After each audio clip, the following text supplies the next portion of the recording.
When you get to the book of Revelation, you're treated to a visit to the throne room of the universe. And one of the prominent features of that you discover in Revelation chapter 4 and following. It says, and around about the throne, that is the throne, were 24 thrones or seats. And upon the seats I saw 24 elders sitting, clothed in white raiment. And they had on their heads crowns of gold. Now, as we undertake the book of Revelation, we know that the book of Revelation has 404 verses that include over 800 allusions from the Old Testament alone. Every one of these elements are amplified or explained somewhere else in the Scripture. The reason the book of Revelation seems so strange to our ears is because we haven't done our homework in the Old Testament. Well, where on earth do we find 24 elders? There's many commentators conjecture, gee, we've got 12 tribes and 12 apostles. 12 and 12 make 24. Well, that sounds fine, but give me an example where that applies to Scripture.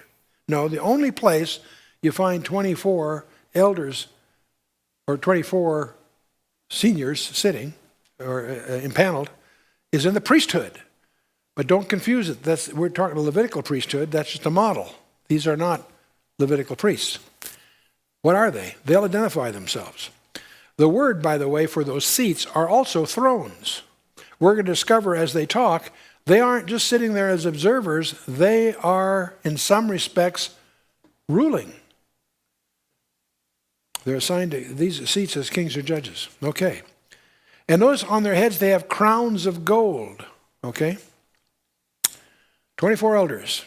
David divides the priesthood into 24 courses in 1 Chronicles 24. By the way, there were non-Levitical priesthoods in the Old Testament. This shocks many people. Jethro was a priest of Midian. He wasn't a Levite. What kind of priest was he? We don't know.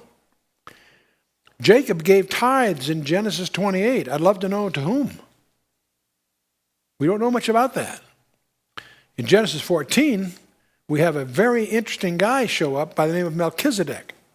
Just a couple verses, and he would disappear in obscurity except for the fact that Psalm 110 makes an allusion to him that Jesus Christ will be a priest after the order of Melchizedek, not after the order of Aaron or Levitical. Hebrews chapter 5 and chapter 6 and chapter 7, hammers away for 3 chapters, dwells on this fact that the Melchizedekan priesthood was a king and a priest. He's the only one that was a king and a priest. The Levitical Israel was divided. The priests were Levites, the rulers were Judah, and not to cross. But the Messiah is both, not after Levi, but after Melchizedek. So who are the 24 elders? What do they represent in the book of Revelation? Well, from 1 Chronicles 24, we're going to presume that they represent, in some sense, a completed group somehow. They're the leadership of some kind of segment here. What we know they cannot be is they cannot be tribulation believers. Some of you, they're believers from the tribulation. No, we'll see in Revelation 7, not so. Because in Revelation 7 it says, one of the elders answered saying to me, what are these which are arrayed in white robes, and whence came they? And I said, sir, you know. He said to me, these are they which came out of the great tribulation and have washed their robes and made them white in the blood of the Lamb. In other words, one of the 24 elders is explaining to John who those tribulation saints are. So they're not tribulation saints is the point. Okay. See, one of the elders answered. Well, something else they can't be angels. Well, they're a bunch of angels. No, they're not.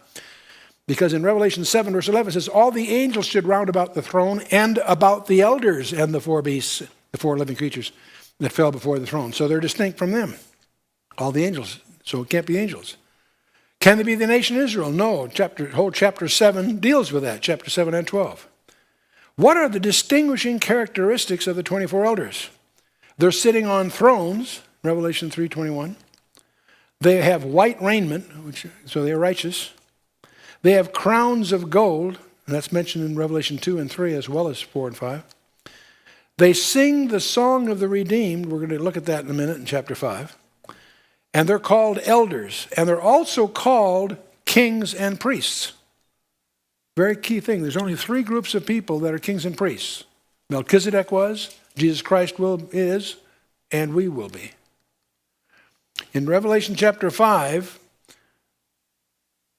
came forth and took the book out of the right hand of him who sat on the throne. And when he had taken the book, the 4 beasts and the 24 elders fell down before the Lamb, having every one of them harps and golden vials full of odors, which are the prayers of the saints.